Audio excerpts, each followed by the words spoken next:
बेटी के चाचा हो बगिया लगवले, बगिया में पुरैन के गाछ लोगे, बगिया में पुरैन के गाछ लोगे।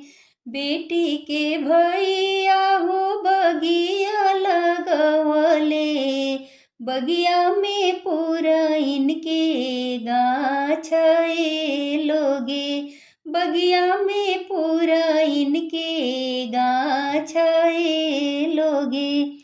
बेटी के पापा हो बगिया लगवले, बगिया में पुरैन के गाछ लोगे, बगिया में पुरैन के गाछ लोगे। करवा चढ़ल अइले दुल्हा दुल्हरुआ हो, पुरैन देहले झकझोर लोगे, पुरैन देहले झकझोर लोगे। अपना महलिया में से निकले उनकर पापा हो, समधि से अरज हमार लोगे, समधि से अरज हमार लोगे।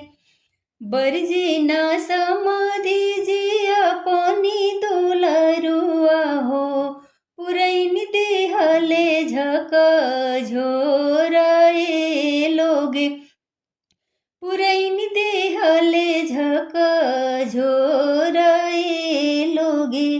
अतना बचन जब सुनेली दुलारी बेटी, मन ही मने मुस्कुराली लोगे, मन ही मने मुस्कुराली लोगे।